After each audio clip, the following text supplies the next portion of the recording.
Michiganders may have seen something extraordinary Monday night, a fireball meteor streaking across the sky. It's pretty violent this time.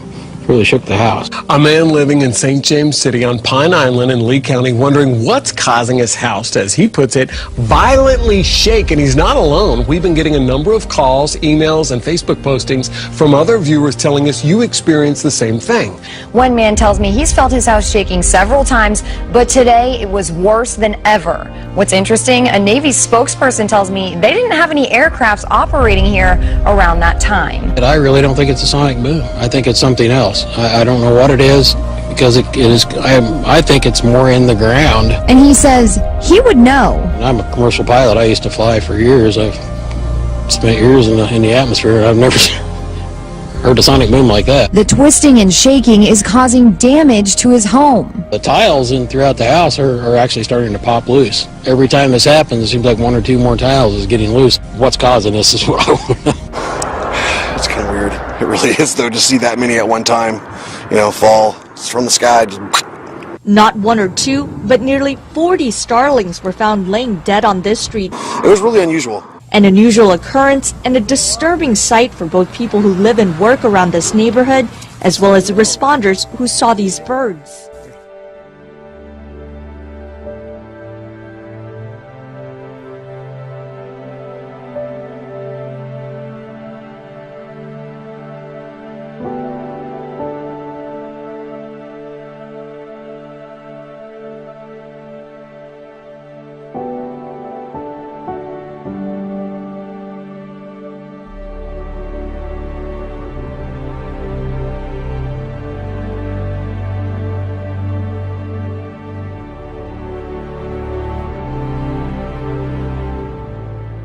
Here at The Lip, we've covered a number of stories chronicling the unprecedented animal die-off that is happening around the world. 120,000 endangered antelopes were found dead in Kazakhstan, while thousands of starfish were dying on Morton Island. And this week, an estimated 8,000 black and white seabirds were found dead on the beaches of Alaska's Prince William Sound. Thousands more have washed up on beaches from California to the Gulf of Alaska over the past year. The religious leaders you're about to meet are not your typical women and men of the cloth. These pastors are challenging the status quo. So can their New Age approach help people renew a connection with their faith and break down barriers in the church? From weave snatching on the Real Housewives of Atlanta to the ridiculous insanity that is Love and Hip Hop Atlanta. It's not something many residents here are proud of, even as we secretly chuckle that it's entertaining. Atlanta's off the chain! This newest reality series, featuring this fine city and another mostly black cast, might seem like more of the same. But leave it to television to make it big and different. All of the characters showing out are men and women of the cloth. God is gonna heal your heart! It's called Preachers of Atlanta. I think that tutu is almost like, wow! It kind of like lets you just be, crazy, and you're going to get outside your box. And this is Pastor Leandria Johnson. Here goes nothing. Going the extra mile for her ministry, dressing up as a prostitute to blend in a tough neighborhood downtown. I am a pastor, right? Okay.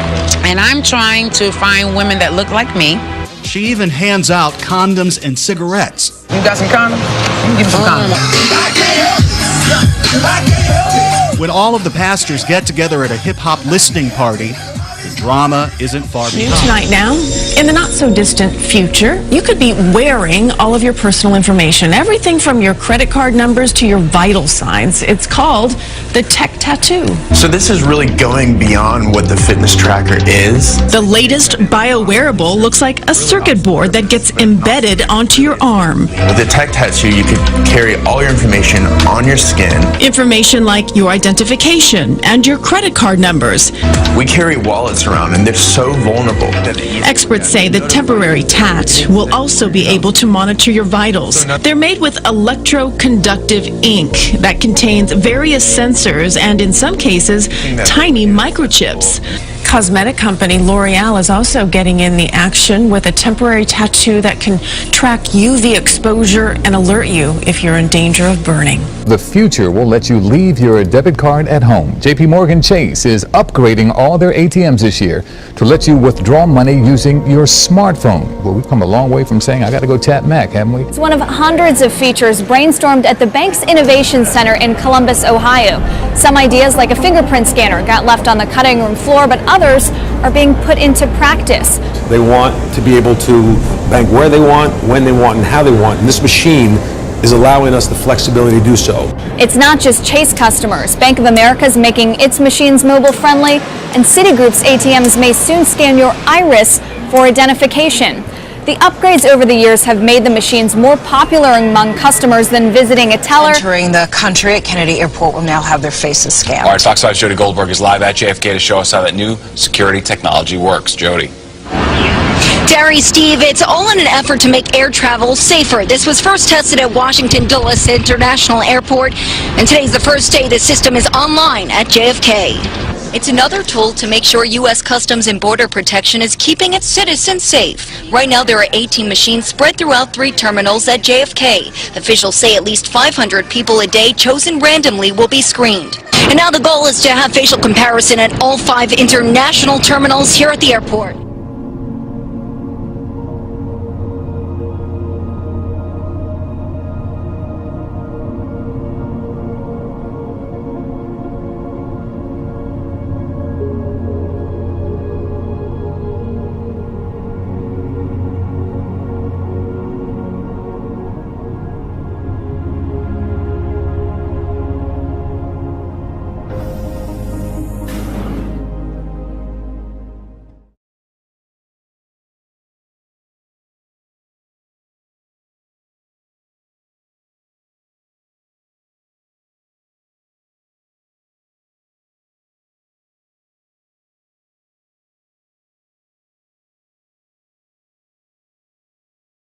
No more questions.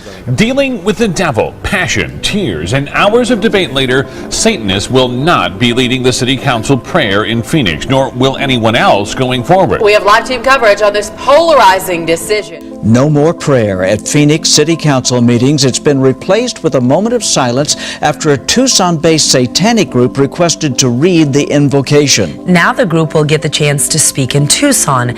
After 3 hours of emotional debate and discussion last night, the Phoenix Council decided to do away with prayers altogether. They created the problem here. I just have to say, as well, Ed, I'm not done talking. I'm sorry, Ed. I'm not done talking, and when I'm done talking, you can interrupt me. Frankly, it's the most despicable thing that I have ever witnessed in my service to the city. They changed a tradition that's been established for over 40 or 50 years at the city of Phoenix overnight and done behind closed doors. A shocking development out of Britain, where the government is now letting scientists conduct gene editing experiments on human embryos. With me is Paul Serhal, the medical director of the Centre for Reproductive and Genetic Health here in London. And Paul, what do you make of this announcement that this kind of experimentation will be allowed? Well, I think it's very good news. Gene editing works like a cut and paste technique. It scans DNA, finds a faulty gene, then cuts it and replaces it with a healthy copy. Some British doctors call the approved research unnecessary. It's being justified on the basis that it will help prevent miscarriages and stop IVF failures. But the genes that these scientists plan to look at, there's no evidence to show that any of them have anything to do with causing IVF failure or miscarriage in the first place. University of Notre Dame professor Carter Sneed says gene editing destroys living embryos. What we're confronted with this morning is a very basic kind of injustice. It's the same injustice that we see in abortion. We're killing newly conceived human beings for the sake of speculative scientific research. Critics also say gene editing could lead to designer babies, where parents seek taller, stronger, and smarter children. If we do look further down the road and this works, it's successful in the laboratory, we may understand more about fertilization, but what could it mean for some inherited diseases? Well, I think the potential of such technology, that if you were able to edit the DNA in order to avoid the transmission of certain genetic diseases. It's all very good news. But of course, we're still a long way off. A lot of work has to be done in order to ascertain safety, let alone the benefit that will be derived from such procedures.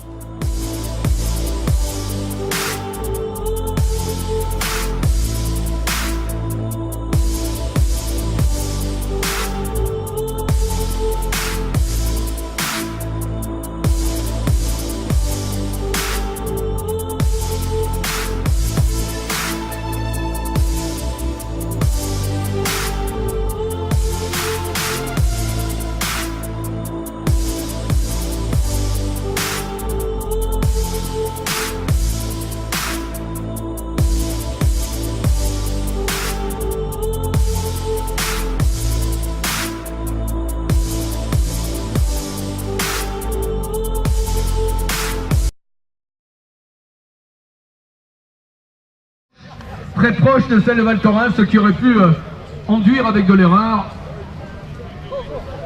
Allez, nouveau début, enduire avec de l'erreur.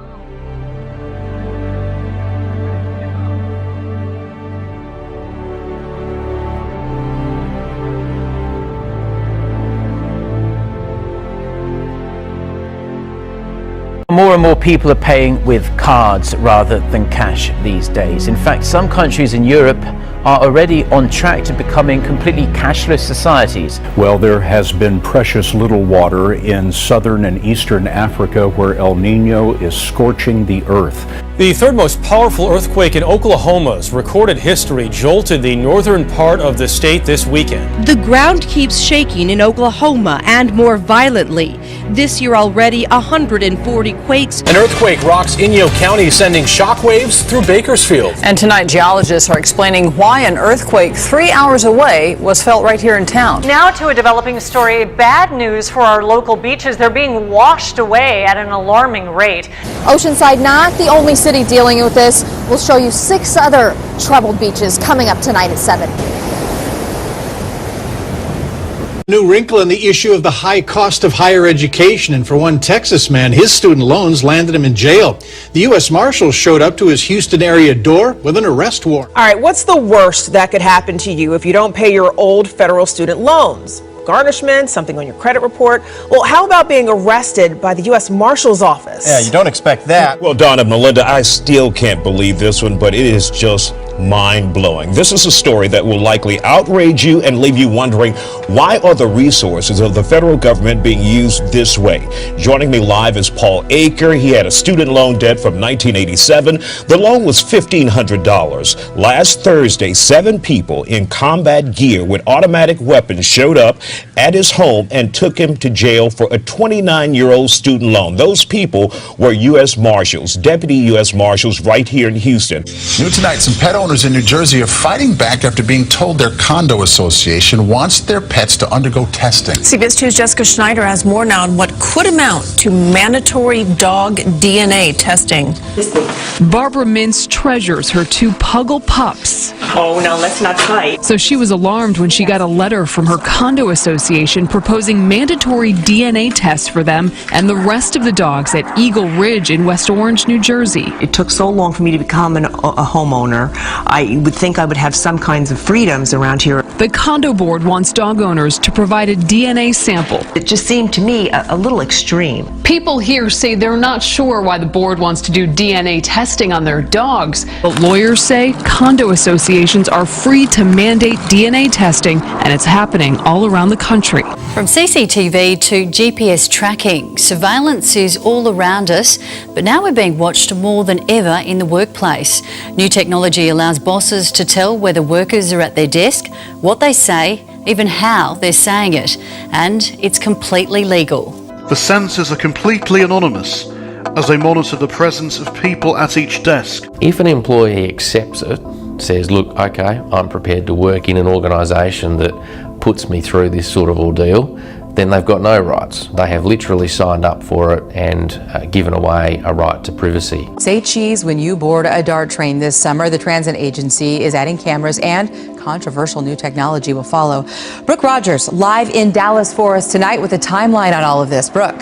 Well, Kaylee, you may not realize it, but all DART bus stations, buses do have cameras. You can see there's one right above me. It's taking my picture as I speak. But having them on trains will be new, and not everyone is on board. I mean, I think using technology to keep people safe is a good idea. You know, it's just, I'm not sure about the privacy thing, though. Facial recognition software, what is that information being harvested for? And where's that information going? A growing tech trend takes personal computing to its highest level. It's gone from hands-on to hands-in. More people are biohacking their own bodies with implanted computer chips that can perform a wide range of tasks. The limits, it's a limitless technology. There's tons of things we can do with it, and we're really just getting started. And Garrett Fry is getting first-hand experience on just what the future may hold. Garrett Fry's implant is very simple. Like he said, it's not much more complicated than the identification implant that you would put in your dog or your cat. But they're getting more and more complex, recording body functions for long periods of time. Some of them functioning as compasses that you can get your directions and see them lighted up through your skin. The technology is just starting to take off, and more people are embracing it or ingesting it. Biohacking has sparked moral and ethical discussions, and in computing circles, it has raised security questions.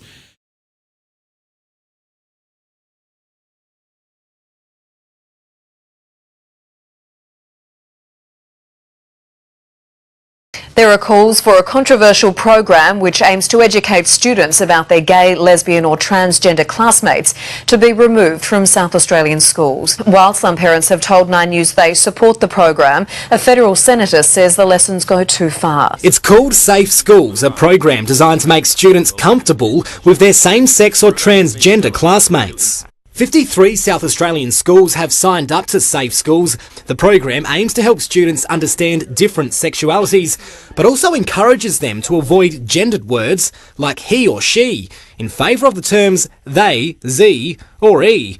The program has already created controversy in Victoria, where it's being made compulsory. People are only more open-minded, so I think we've got to start with the little ones. Happening tonight. Passionate pleas over bathroom privacy. Ariel Westler is live in Carmel Mountain Ranch tonight. And Ariel, this case could be precedent-setting. Morality is a key issue for some on the other side. People have been attacked or looked at. There are always sick-minded people that take advantage of this kind of system. A system still very much up for debate nationwide, and a decision that could set a precedent for other districts throughout the country. New at 5, Seattle Parks and Recreation is facing a first-of-a-kind challenge to gender bathroom rules. A man undressed in a women's locker room last week, citing a new state rule that allows people to choose a bathroom based on gender identity. Women alerted staff who told the man to leave, but he said, "The law has changed and I have a right to be here."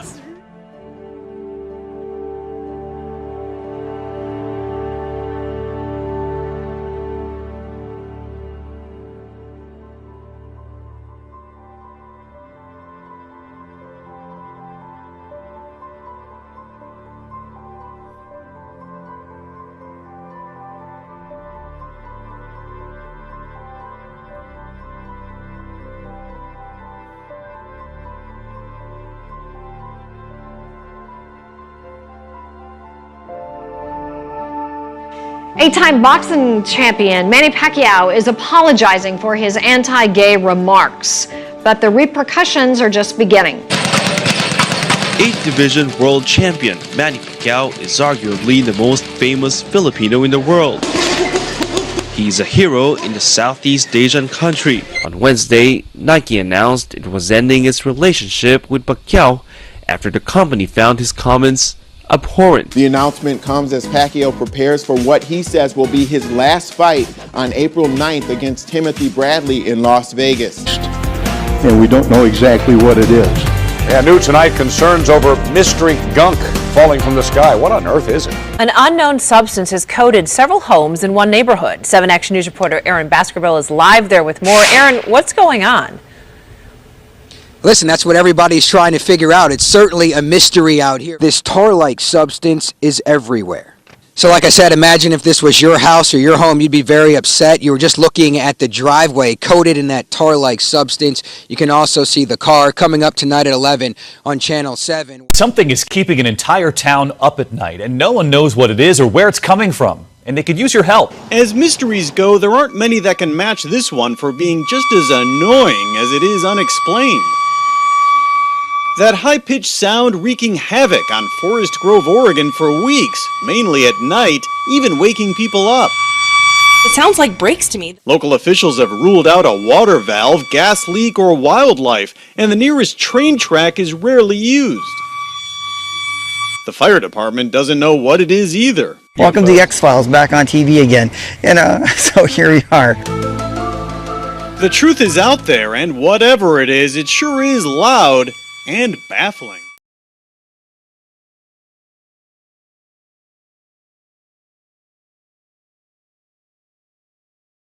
Said, Officer Holm, you don't understand that because of what you done. He said, I checked myself back into mental health. I was able to get regulated with my medication. I reconciled my relationship with my brother, with my sister. He's no longer living on the street. He had moved back in with his brother or his sister. And he told me, he said, it's because of what you done that night, you stopping me. He said, to save my life. That man's a hero. And he saved my life, really. You went out of your way, you helped a homeless man, you gave him your own personal Bible, and because of that, he got his life on track. What does that mean to you?